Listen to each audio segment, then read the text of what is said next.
శబరిమల భక్తజన సంద్రంగా మారింది. మణికంఠుడి దర్శనానికి అయ్యప్ప భక్తులు పోటెత్తారు. పంపానదిలో పుణ్యస్నానాలు ఆచరించి స్వామివారి దర్శనానికి వెళ్తున్నారు. భక్తులు భారీ సంఖ్యలో తరలి వస్తుండటంతో కట్టుదిట్టమైన భద్రతా ఏర్పాట్లు చేశారు. తొక్కిసలాట జరగకుండా భక్తులను పంపిస్తున్నారు. శబరిమలలో 18 మెట్లపై నుంచి నిమిషానికి 90 మందిని పంపుతున్నారు అధికారులు. పెద్దవాళ్లు, పిల్లల ఇబ్బంది పడకుండా ఎన్డీఆర్ఎఫ్ సిబ్బంది సహాయంతో దర్శనం చేయిస్తున్నారు. భక్తుల రద్దీ పెరగడంతో ప్రత్యేక ఏర్పాట్లు చేశారు. దీనికి సంబంధించి పూర్తి వివరాలు శబరిమల నుంచి మా ప్రతినిధి కార్తీక్ అందిస్తారు. శబరిమలలో క్యూలైన్లను పూర్తిగా ప్రక్షాళన చేసినటువంటి పరిస్థితి. గత 2-3 రోజుల ఘటనల తర్వాత పూర్తిగా కూడా ఎక్కడ ఎటువంటి ఇబ్బందులు లేకుండా కూడా మార్పులు చేర్పులు చేపట్టడం కూడా జరిగింది. అందులో భాగంగా ముఖ్యంగా 18 మెట్లలో ఒక నిమిషానికి దాదాపు 90 మంది భక్తులు ఎక్కేలాగా కూడా మొత్తాన్ని కూడా యాక్షన్ ప్లాన్ అనేది కూడా రెడీ చేశారు. ఎందుకంటే 48 రోజుల పాటు దీక్ష చేసినటువంటి అయ్యప్ప భక్తులకు అత్యంత ప్రధానమైనది ఇది ఒకటే కాబట్టి ఇందులో ఏమాత్రం ఒక నిమిషానికి 90 మంది భక్తుల కంటే తగ్గినప్పటికీ కూడా ఇక్కడే మొత్తం కూడా బ్లాక్ అయిపోతుంది. దీని కారణంగా అన్ని చోట్ల కూడా భక్తుల రద్దీ అనేది బ్లాక్ అయిపోతుంది. కాబట్టి అలాంటి పరిస్థితులు లేకుండా ఉండడానికి మాత్రం వెనువెంటనే అయ్యప్ప భక్తులను ఏ విధంగా 18 మెట్లను తీసుకొని వచ్చి వస్తున్నారనేది కూడా మనం చాలా స్పష్టంగా చూడొచ్చు. ఏమాత్రం ఇబ్బందులు పడినా పెద్దవారు ఉన్నప్పటికీ కూడా వారందరినీ కూడా ఎన్డీఆర్ఎఫ్ సిబ్బంది సహాయంతో పక్కకు తీసుకొస్తున్నారు. గతంలో ఎన్నడూ లేని విధంగా కూడా ఈ యొక్క ఏర్పాట్లను అయితే చేస్తున్నారని చెప్పుకోవచ్చు. సో మనం కూడా భాగస్వామ్యం అవుతాము. సో మొట్టమొదటిసారి ఒక తెలుగు ఛానల్ ఏదైతే 18 మెట్లో పనిచేస్తున్నటువంటి నడిచి వస్తున్నటువంటి అయ్యప్ప భక్తులకు అందరికీ కూడా సేవ చేస్తున్నటువంటి పరిస్థితి మనం చూసో కేవలం 18 మెట్లో వచ్చినటువంటి భక్తులందరినీ కూడా సకాలంలో వెంటనే కూడా ఎన్టీవీ కూడా వారి యొక్క సేవలో భాగస్వామ్యం అవుతుందని చెప్పాలి. ఎందుకంటే కొన్ని లక్షలాది మంది భక్తులు వస్తుంటారు. సో ఈ రకమైనటువంటి పరిస్థితుల్లో ఎక్కడా కూడా ఇబ్బందులు కలగకుండా ఉండాలి. నిమిషానికి 90 మంది రావాలి. అలాగా గంటకు దాదాపు 5,000 నుంచి 6,000 మంది భక్తులు దర్శించుకునేటువంటి అవకాశం ఉంటుంది. సో అలా అయితేనే క్రౌడ్ను కంట్రోల్ చేయాలన్నటువంటి ఉద్దేశంతోనే ఇలాగా భక్తులందరినీ కూడా వెంటనే కూడా తీసుకుని వస్తుంటారు. 18 మెట్లలో ఇది అత్యంత కీలకమైనటువంటి ఈ ఘట్టం కాబట్టి ఈ ఘట్టాన్ని పూర్తి చేయడానికే ప్రధానంగా చూస్తుంటారు. ఇక్కడ ఆగిపోతే మొత్తం క్యూ లైన్లన్నీ ఆగిపోతూ ఉంటాయి కాబట్టి సో ఎక్కడా కూడా అటువంటి ఇబ్బందులు పరిస్థితులు రాకుండా ఉండాలంటే మాత్రం సో ఖచ్చితంగా ఇక్కడ కంట్రోల్ చేయాలనే ఒక సమస్యను గుర్తించారు. సో ఆ సమస్యను అధిగమించడానికి ప్రత్యేకమైనటువంటి బలగాలతో సో ఈ రకంగా వచ్చేటువంటి భక్తులందరినీ కూడా సో వెంటనే పంపించేస్తూ ఉన్నారు. సో ఇటు పోలీసులతో పాటు అందరూ కూడా ఈ రకమైనటువంటి పరిస్థితుల్లో పెద్దవాళ్ళని ఈ పక్క పంపిస్తుంటారు, చిన్నపిల్లలు కలిగినటువంటి వారిని ఆ పక్క పంపించేస్తూ ఉంటారు. సో 2 రకాలుగా డివైడ్ చేశారు. గతంలో అయితే చిన్నపిల్లలందరినీ కూడా ఒకే క్యూ లైన్లో పంపడం కారణంగా వాళ్ళు కూడా గంటల తరబడి ఇబ్బందులు పడినటువంటి పరిస్థితి. ప్రస్తుతం ఆ పరిస్థితి లేదు.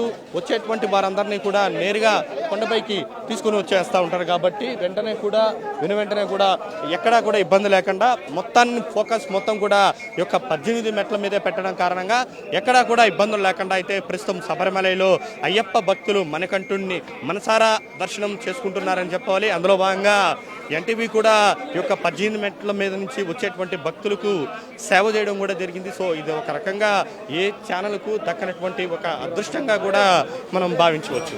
కెమెరా పర్సన్ చెంచయ్యతో కార్తీక్ ఎన్టీవీ శబరిమల నుండి. శబరిమలలో భక్తుల రద్దీతో సిఆర్పీఎఫ్, ఎన్డీఆర్ఎఫ్ దళాలను మోహరించారు అధికారులు. భక్తులకు ఇబ్బంది కలగకుండా చర్యలు తీసుకుంటున్నారు. మా ప్రతినిధి కార్తీక్ మరిన్ని వివరాలు అందిస్తారు. మనకు వచ్చినటువంటి అయ్యప్ప భక్తుల్లో ఎక్కువగా అత్యధిక శాతం వృద్ధులు, చిన్నపిల్లలు అందరూ కూడా చాలా ఇబ్బందులు పడుతున్నారు. అయితే అలా ఇబ్బందులు పడినటువంటి వారందరికీ కూడా సేవ చేస్తున్నారు ఎన్డీఆర్ఎఫ్ సిబ్బంది. ఎంతగా అంటే ఏమాత్రం కూడా ఇబ్బంది పడిన వెంటనే కూడా వారందరినీ కూడా పక్కకు తీసుకొచ్చి వాళ్ళ కుటుంబ సభ్యుల్లోనే వారి వివరాలు అడిగి కనుక్కొని వారితో మాట్లాడి తిరిగి పంపించేంత వరకు ఉంటారు. ఏదైనా ఎమర్జెన్సీ పర్పస్ వస్తే వాళ్ళే దగ్గరే ఉండి వాళ్ళే మోసుకుంటూ తీసుకువెళ్ళి చేస్తున్నటువంటి పరిస్థితి. దాదాపు 66 మంది దీనికోసమే తీసుకురావడం కూడా జరిగింది. ఒకవేళ వాళ్ళు తమిళ అయితే తమిళ్లో మాట్లాడతారు, తెలుగు అయితే తెలుగులో మాట్లాడతారు. అలా అన్ని రాష్ట్రాలకు చెందినటువంటి ఎన్డీఆర్ఎఫ్ సిబ్బందిని ఇక్కడ ప్రభుత్వం కేటాయించింది. అయితే మొన్నటి వరకు ఇది లేదు. కానీ ఏదైతే ఈ ఘటనల తర్వాత వారందరినీ కూడా తీసుకొని రావడం కూడా జరిగింది. దీని కారణంగా ఎవరికైనా ఇబ్బంది వస్తే మాత్రం వెంటనే వెంటనే వారందరూ కూడా రెస్క్యూ చేయడానికి వారితో మాట్లాడడానికి కూడా సిద్ధమవుతున్నటువంటి పరిస్థితి. సో ఎవరైతే 18 మెట్లు ఎక్కి వచ్చి ఎవరైనా ఇబ్బందులు పడితే మాత్రం వెంటనే వాళ్ళని తీసుకొని వచ్చేస్తారు. సివిల్ పోలీసులు మాత్రం యథావిధిగా ఆ యొక్క క్రౌడ్ని కంట్రోల్ చేయడానికి మానిటరింగ్ చేసుకుంటే ఎక్కడైనా ఏదైనా చిన్నపాటి ఇబ్బందులు వస్తే మాత్రం అందరూ కూడా వీళ్ళని మొత్తాన్ని కూడా అకామిడేట్ చేసి వెంటనే కూడా వారిని పంపిస్తూ ఉన్నారని చెప్పుకోవాలి. దాదాపు 66 మందికి పైగా కూడా సిబ్బంది ఇక్కడే ఉన్నారు.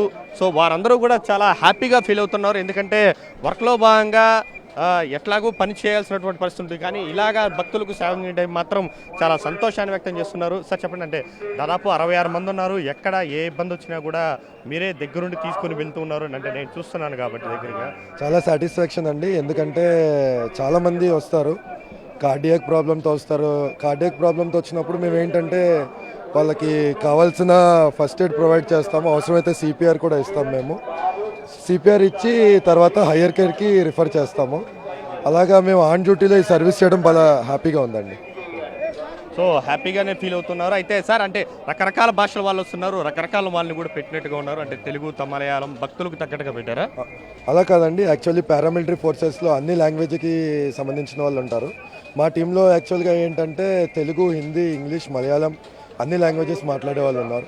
కాబట్టి మాకు ఎలాంటి టాస్క్ వచ్చినా మేము సక్సెస్ఫుల్గా అకాంప్లిష్ చేస్తున్నామండి. సో అదే అంటే ఒకవేళ భక్తులు ఏ రాష్ట్రానికి చెందిన వాళ్ళ వారంటే అయినప్పటికీ కూడా వెంటనే వారందరినీ కూడా రెస్క్యూ చేసి సో ఈ విధంగా తీసుకుని వచ్చి సన్నిధానం పక్కనే కూర్చోబెట్టి వాళ్ళందరూ సేదు తీరిన వెంటనే వాళ్ళ కుటుంబ సభ్యులకు వాళ్ళే స్వయంగా ఫోన్ చేసి ఎక్కడున్నారు ఏంటి అనేది కనుక్కున్న తర్వాతే వారందరినీ కూడా తిరిగి పంపించేటువంటి ఏర్పాట్లు అయితే చేస్తున్నారు. వాళ్ళే దర్శనానికి కూడా పంపించి బయటికి తీసుకొని వచ్చి వారి కుటుంబ సభ్యులకు చేరుస్తున్నారు. ఒక రకంగా గత 2-3 రోజుల నుంచి, వారం రోజుల నుంచి ఉన్నటువంటి పరిస్థితికి ఇప్పటి పరిస్థితులకి మాత్రం చాలా మార్పులు అయితే ఇక్కడ కనబడుతుందని చెప్పుకోవాలి. ఒకవైపు ఎన్డీఆర్ఎఫ్ సిబ్బంది రావడంతో పాటు సివిల్ పోలీసులతో పాటు ఇప్పుడు పూర్తి స్థాయిలో అన్ని శాఖలు సమన్వయంతో పనిచేయడాన్ని మాత్రం మనం చాలా స్పష్టంగా కనబడుతుందని చెప్పుకోవచ్చు. సో ఈ రకంగా భక్తులకు అన్ని రకాల సేవలను అందించడానికైతే కేరళ సర్కారు మొన్నటి ఘటనల తర్వాత పూర్తి స్థాయిలో పనిచేస్తుందని చెప్పడానికి నిదర్శనంగా చెప్పుకోవాలి.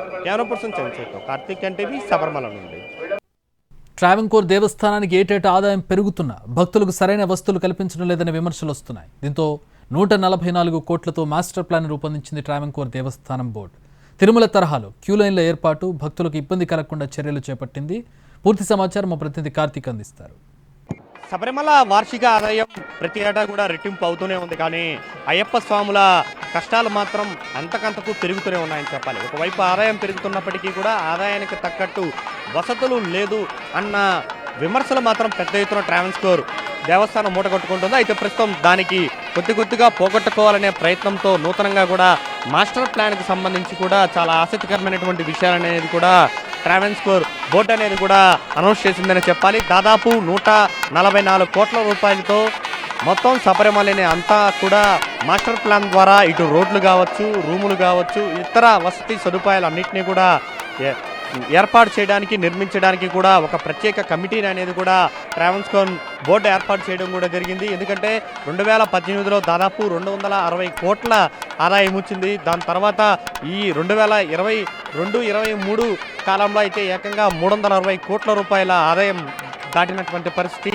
సో ఈ ఏడాది అది మరింత రెట్టింపు అవుతుంది, 400 కోట్లు దాటుతుందనేటువంటి అంచనా కూడా ఉంది. సో ఈ నేపథ్యంలోనే తిరుమల తరహాలో ఏ విధంగా క్యూ లైన్లు ఉండాలి, సో దానికి తగ్గట్టుగా ఎలాంటి ప్రణాళికలు రూపొందించాలనే దాంతోపాటు ఏ విధమైనటువంటి చర్యలు తీసుకుంటే భక్తులకు ఇబ్బందులు కలగవు. ఎందుకంటే వందలాది మంది భక్తులు అందరూ కూడా ఏ విధంగా భారీ క్యూ లైన్లో ఉంటారనేది కూడా మనకు అర్థమవుతుందని చూడొచ్చు. సో సన్నిధానంలోనే ఈ తరహా క్యూ లైన్ అనేది కూడా మనం చూస్తున్నటువంటి క్యూ లైన్ అనేది కూడా ఏర్పాటు చేయడం కూడా జరిగింది. అయితే సన్నిధానం లోపల బాగున్నప్పటికీ ఏదైతే పంబ నుంచి సన్నిధానానికి వచ్చేటువంటి ప్రాంతాల్లో మాత్రం అత్యంత అవస్థలు పడుతూ కూడా అయ్యప్పలందరూ కూడా అటవీ మార్గంలో కొండ మీదకి రావాల్సినటువంటి పరిస్థితి.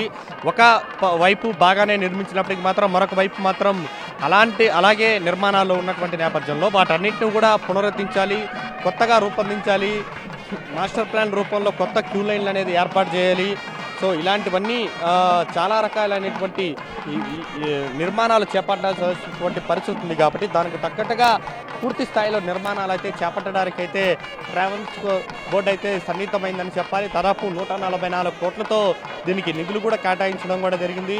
నా వెనకాల ఉన్నటువంటి ఇంత పెద్ద క్యూ లైన్ తరహాలోనే భారీ క్యూ లైన్ నిర్మించాలి. తిరుమల తరహాలో ఒక పెద్ద డార్మిటీ హాల్ అలాంటివన్నీ నిర్మించి వాటి ద్వారా భక్తులందరినీ కూడా ఇప్పుడు రోజుకి 90,000 మంది దర్శించుకుంటున్నారు. అంతకు రెట్టింపు చేయాలంటే మాత్రం చాలా ఇబ్బందులు ఎదుర్కోవాల్సి వస్తుంది. దానివల్ల తొక్కిసలాటలు చాలామంది భక్తులు సరిపోతున్నారు కాబట్టి అటువంటి పరిస్థితులు లేకుండా మాస్టర్ ప్లాన్ మాత్రం దేవస్థానం బోర్డు దృష్టి పెట్టిందనే చెప్పాలి. సో దానికి తోడు ఆదాయం ప్రతి ఏటా కూడా రెట్టింపోతున్నటువంటి నేపథ్యంలో ఖచ్చితంగా ఆ దిశగా అడుగులు వేయడానికి ఒక కమిటీని కూడా రూపొందించింది. వచ్చే ఏడాది కల్లా చాలా వరకు ప్రాజెక్టులు అన్నీ కూడా పూర్తి చేయడానికైతే ట్రాన్స్పోర్ట్ బోర్డు సన్నిద్ధమవుతుందనే చెప్పాలి.